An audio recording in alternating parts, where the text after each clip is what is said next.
Prabhu Chaitanya Prabhu, playing a wonderful song by Narottam Das Thakur.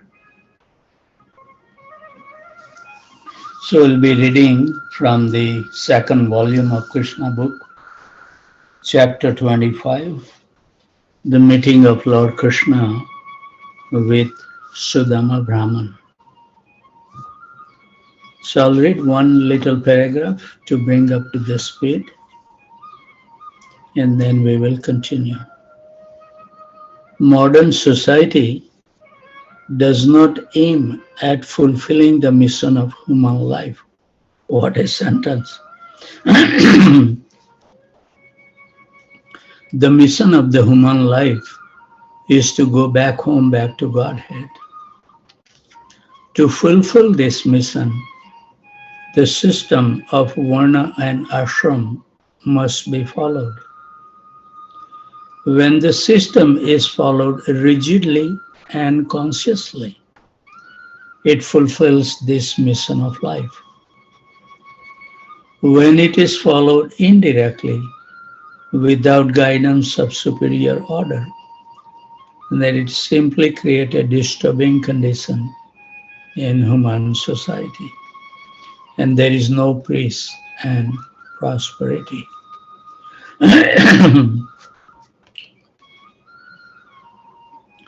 Krishna continued to talk with Brahmana friend as follows. Quote, "My dear friend, I think you remember our activities during the days when we were living as students. You may remember that once we went to collect fuel from the forest on the order of the Guru's wife. While we were collecting the dried wood, we by chance entered the dense forest and became lost. There was an unexpected dust storm, and then clouds and lightning in the sky, and the explosive sound of thunder. Then sunset came, and we were lost in the dark jungle. After this, there was severe rainfall. The whole ground was overflooded with water, and we could not trace out the way to return to our Guru's ashram.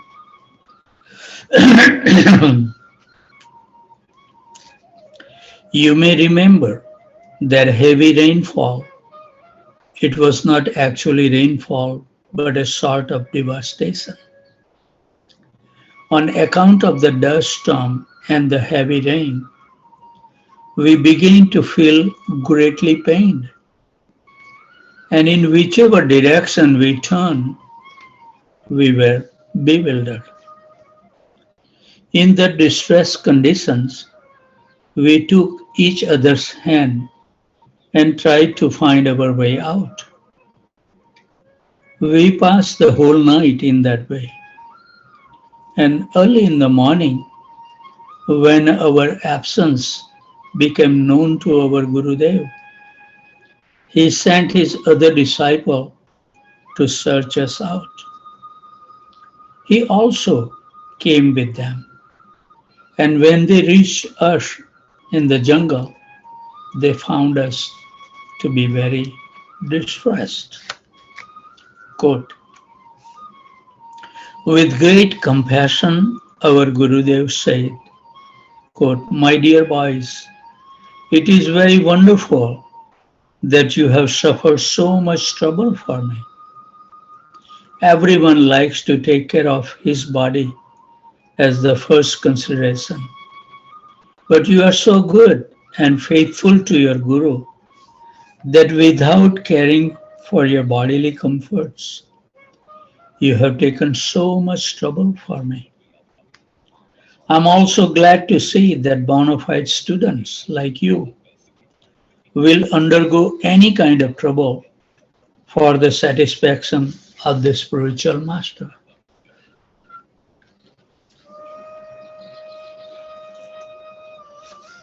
That is why for a bona fide disciple to become free from his debt to the spiritual master. I think in Manaha Siksha, we'll be reading more in detail from Bhaktivinoda Thakur and the current four acharyas, what we should do, how we show our spiritual master, and what we shouldn't do. So looking forward for those wonderful. Somehow or other, I think we should feel lucky that we have been inspired to read the Manaha Siksha by Raghunath Das Goswami. It is the duty of the disciple to dedicate his life to the service of the spiritual master. My dear best of the twice born, I'm greatly pleased by your actions, and I bless you. May all your desire and ambitions be fulfilled. May the understanding of the Vedas, which you have learned from me, always continues to remain within your memory, so that every moment you can remember the teaching of the Vedas and quote their instructions without difficulty. Thus, you will never be disappointed in this life or in the next. Unquote. So Krishna continued, quote, my dear friend, you may remember that many such incidents occurred while we were in the ashram of our spiritual master. Both of us can realize that without the blessings of the spiritual master, no one can be happy. By the mercy of the spiritual master and by his blessings, one can achieve peace and prosperity and be able to fulfill the mission of the human life. Unquote. On hearing this, the learned Brahmana replied as follows. My dear Krishna, you are the Supreme Lord and the Supreme Spiritual Master of everyone. And since I was fortunate enough to live with you in the house of our Guru, I think I have nothing more to do in the matter of prescribed Vedic duties. My dear Lord, the Vedic hymns, ritualistic ceremonies, religious activities, and all other necessities for the perfection of the human life, including economic development, sense gratification, and liberation, are all derived from one source, your Supreme Personality. Haribol. All the different processes of life are ultimately meant for the understanding of your personality. In other words, they are the different parts of your transcendental form, and yet you play the role of a student and live with us in the house of the Guru. This means that you adopted all these pastimes for your pleasure only. Otherwise, there was no need for your playing the role of a human being. Sudama's realization. Thus end the Bhaktivedanta purport of the second volume, 25th chapter of Krishna, meeting of Lord Krishna with Sudama Brahmana. So next chapter we will embarking on chapter 26, Brahmana Sudama, benedicted by Lord Sri Krishna.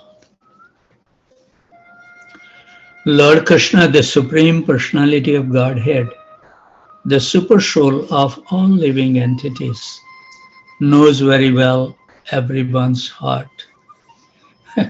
We can never be able to cheat Krishna. Haribol. He is especially inclined to the Brahmanas devotees. Lord Krishna is also called Brahmana Yadeva, which means that he is worshipped by the Brahmanas.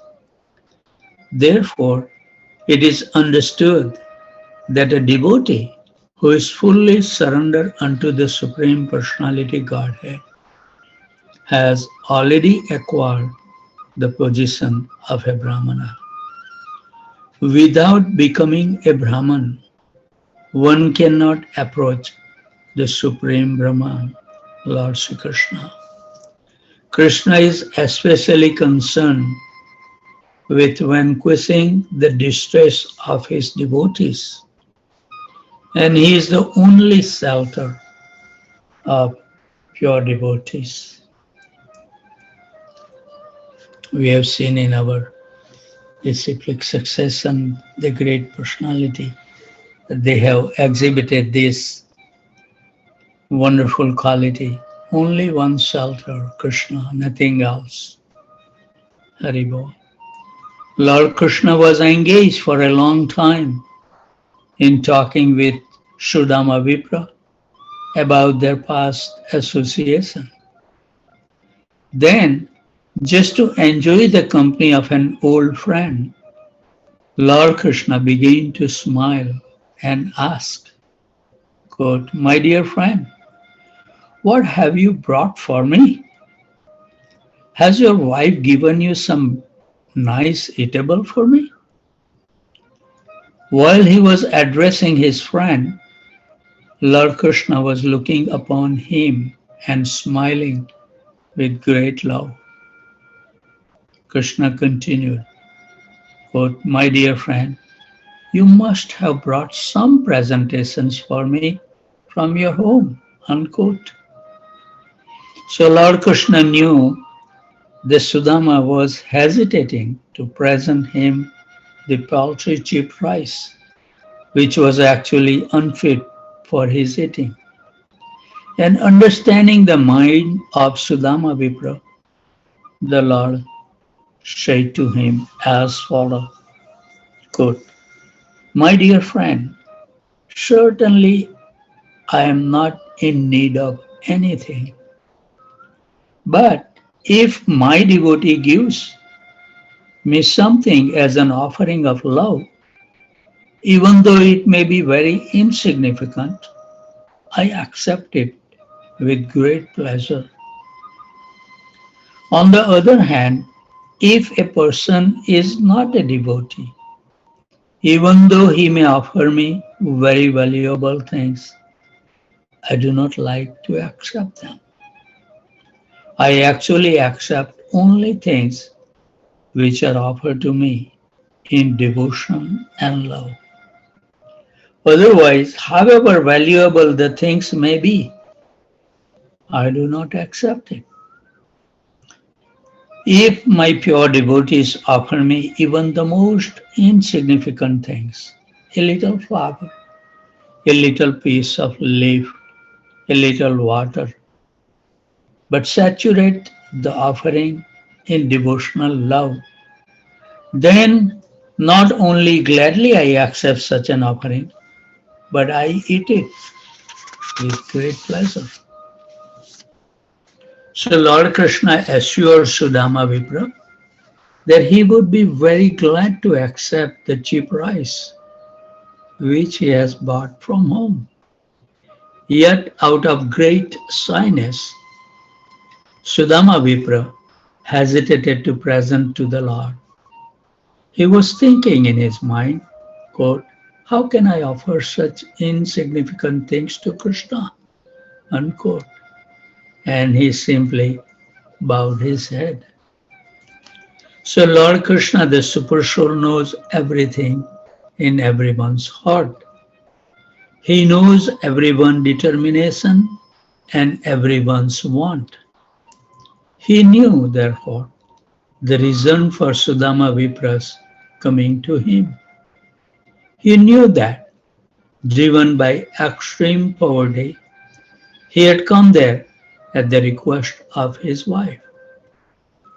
Thinking of Sudama as his very dear class friend, He knew that Sudama's love for him as a friend was never tainted by any desire for material benefit. Krishna thought for a moment, quote, Sudama has not come asking anything from me, just to please her, quote. Lord Krishna therefore decided that he would give more material opulence to Sudama Vipra than could be imagined even by the King of Heavens.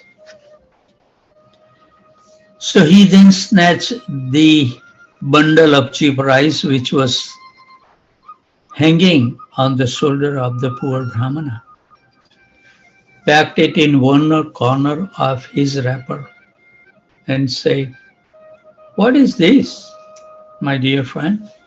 You have brought me nice, palatable cheap rice. Unquote.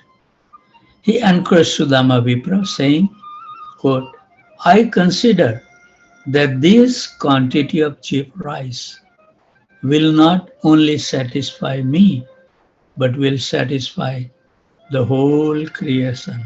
Unquote. It is understood from this statement that Krishna, being the original source of everything, is the root of the entire creation. As watering the root of a tree immediately distribute water to every part of the tree. So an offering made to Krishna or any action done for Krishna is to be considered the highest welfare work for everyone.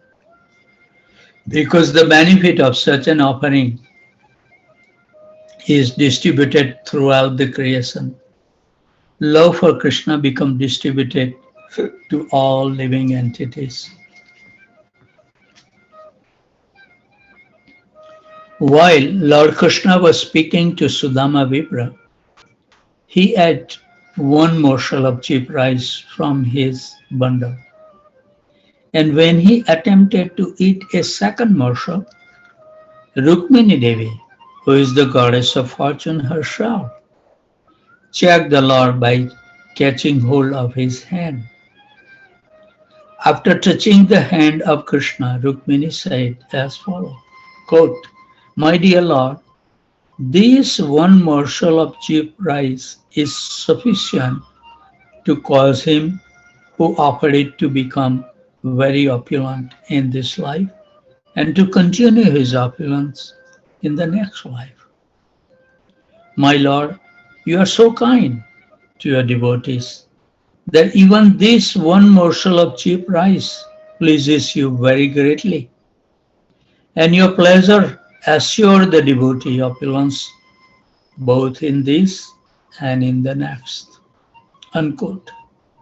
These indicate that when food is offered to Lord Krishna with love and devotion and is pleased and accepted from the devotee, Rukmini Devi, the goddess of fortune, becomes so greatly obliged to the devotee that she has to personally go to the devotee's home to turn it into the most opulent home in the world.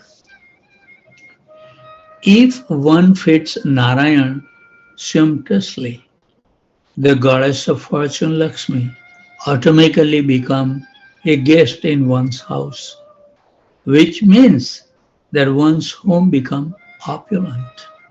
Hari Bol. The learned Brahmana Sudama passed that night at the house of Lord Krishna, and while he was there, he felt as if he were living in the Vaikuntha planet. Why not? Actually, he was living in Vaikuntha because wherever Lord Krishna is, the original Narayan and Rukmini Devi, the goddess of fortune, live is not different from the spiritual planet Vaikuntha Loka. The learned Brahmana Sudama did not appear to have received anything substantial from Lord Krishna while he was at his place. And yet, he did not ask anything from Lord Krishna. How much faith Sudama must have it. He just, like it mentioned, he just did it for the purpose of pleasing his wife, that's all. It's not that he was expecting something. This is a greatness of the devotees. Their thoughts should come, oh, my wife. He knew what wife wants. And when he didn't get anything, still he didn't say a word. How much faith he must have that Krishna, if he desires, he will do whatever is necessary. The learned Brahmana Sudama passed the night at the house of Lord Krishna, and while he was there, he felt as if he were living in the Vaikuntha planet. Actually, he was living in Vaikuntha because wherever Lord Krishna is, the original Narayana and Rukmini Devi, the goddess of fortune, live is not different from the spiritual planet Vaikuntha Loka. So the learned Brahmana Sudama did not appear to have received anything substantial from Lord Krishna while he was at his place. And yet, he did not ask anything from the Lord. The next morning, he started for his home, thinking always about his reception by Krishna. And thus he became merged in transcendental bliss. This is like we see in the Brajbasis also, right? When they meet, they meditate everything. And when they leave the association, they think about the time that they spend with Krishna. That way they never forget Krishna. They're always with Krishna. All the way home, he was simply remembering the dealings of Lord Krishna. And he was feeling very happy to have seen the Lord. In our life, we have seen that there must be some time. Nobody can say, oh, I didn't have that moment in my life. Everyone has passed through that moment wherein we know for sure that Krishna has saved us. But do we remember after that? Are we meditating like Vipra Sudama is doing? I don't think so. We forget very easily what Krishna has given us. We only hankering what he has not given us. So the learned Brahmana Sudama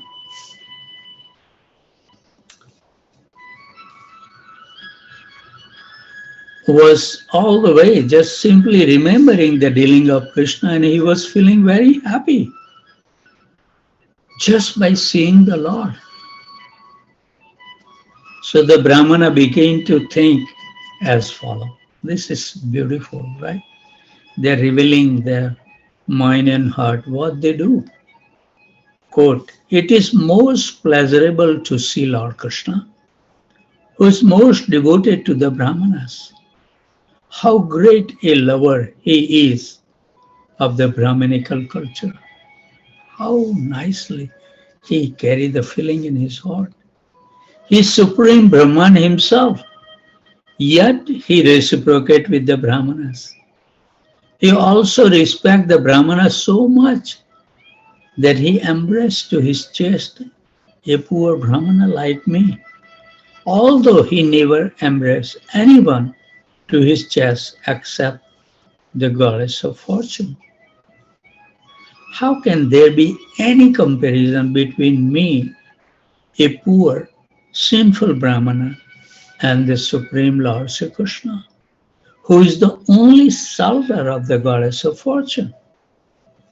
And yet, considering me as a Brahmana, he embraced me with heartfelt pleasure in his two transcendental arms.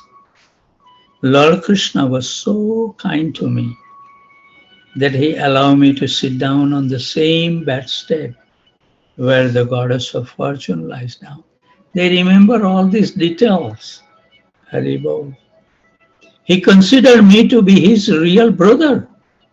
How can I appreciate my obligations to him? When I was tired, Srimati Rukmini Devi, the goddess of fortune, began to fan me holding the chamra whisk in her own hand. I was rendered service by the Supreme Personality Godhead because of his high regard for the Brahmana. And by massaging my leg and feeding me with his own hand, he practically worshipped me. Aspiring for elevation to the heavenly planets, or liberation, or all kind of material opulences or perfection in the mystic yoga powers. Everyone throughout the universe worship the lotus feet of Lord Sri Krishna. Yet the Lord was so kind to me that he did not give me even a farthing, knowing very well that I am a poverty-stricken man who, if I got some money, might become puffed up and mad after material opulences, and so forget him. Unquote. Sudama is telling us the reality of this material world. And that's why you see the rich people has no interest. They feel because all the necessities of life is provided. This is most dangerous. My Guru Maharaj used to say, when we have a comfortable life, more than needed, it's detrimental to our devotional practice. Because we will easily forget Krishna by enjoying those opulence. And this is the statement of the Brahmana Sudama is correct. An ordinary man who is very poor and prays to the Lord for benedictions in material opulence, and who somehow or other become richer in material opulence, immediately forget his obligations to the Lord. Haribo. Therefore, the Lord does not offer opulences to his devotees unless the devotee is thoroughly destitute. Rather, if a neophyte devotee serves the Lord very sincerely and at the same time wants material opulence, the Lord keeps him from obtaining it because he is the well-wisher. More opulence, we know for sure what it is. Haribo. Thinking in this way, the learned Brahmana gradually reached his own home. But on reaching there, he saw that everything was wonderfully changed. He saw that in place of his cottage, there were big palaces made of valuable stone and jewels, glittering like the sun, moon, and rays of fire. Not only were there big palaces, but at intervals, there were beautifully decorated parks in which many beautiful men and women were strolling. In those parks, there were nice lakes full of lotus flowers and beautiful lilies, and there were flocks of multicolored birds. Seeing the wonderful conversation of his native place, the Brahmana began to think to himself as follows, quote, how am I seeing all these changes? Does this place belong to me or to someone else? If it is the same place where I used to live, then how is it so wonderfully changed? Unquote. While the learned Brahmana was considering this, a group of beautiful men and women with future resembling those of the demigods, accompanied by musical chanters, approached to welcome him. All were singing auspicious song. The wife of Brahmana became very glad on hearing the tidings of her husband's arrival. And with great haste, she also came out of the palace. The Brahmana's wife appeared so beautiful that it seemed as if The goddess of fortune herself had come to receive him. As soon as she saw her husband present before her, tears of joy began to fall from her eyes, and her voice became so choked up that she could not even address her husband. She simply closed her eyes in ecstasy, but with great love and affection she bowed down before her husband, and within herself she thought of embracing him. She was fully decorated with the gold necklaces and ornaments, and while standing among the maidservants, she appeared like the wife of the demigod, just alighting from an airplane. The Brahmana was surprised to see his wife so beautiful and in great affection, and without saying a word, he entered the palace with his wife. Must be shocked. When the Brahmana entered his personal apartment in the palace, he saw that it was not an apartment, but the residence of the King of Heaven. The palace was surrounded by many columns of jewels. The couches and the bedstead were made of ivory, bedecked with gold and jewels, and the bedding was as white as the foam of milk and as soft as a lotus flower. If you are rich, show me these things in your home. Why we are so proud even. Krishna, when Krishna's give, he give wonderful. There were many whisks hanging from golden rods and many golden thrones with sitting cushions as soft as the lotus flower. In various places there were velvet and silken canopies with laces of pearls hanging all around. The structure of the building was standing on first-class transparent marble, with engraving made of emerald stones. Build the house, show me the richness. All the women in the palace were carrying lamps made of valuable jewel. The flames and the jewel combined to produce a wonderfully brilliant light. And when the Brahmana saw his position suddenly changed to one of opulence, and when he could not determine the cause for such a sudden change, he began to consider very gravely how it had happened. See, they always think, they always give the credit to Lord Sri Krishna. But what we do, everything, something good happen in our life, we take credit. Oh, because of my work, because of my intelligence, because of my expertise. That expertise will be taken away in a moment. Haribol. He thus began to think, quote, from the beginning of my life, oh, it's 6:55, it's the right time, I glance it over the clock. We should stop. Should be punctual in our practices. Punctuality makes one perfect. I have to attend one phone call at 7:30 a.m. So we will be chanting until 7:30 and I'll have to drop out. Sorry for the little not maintaining up to 8 o'clock, but what can I say? I have to perform some duties for the pleasure of our divine couple, Radha Nila Madhava. So it's good. So with those thoughts, I would like to offer my humble obeisances at the dusk of these wonderful Vaishnavas and Vaishnavis who take so much austerity to wake up early in the morning.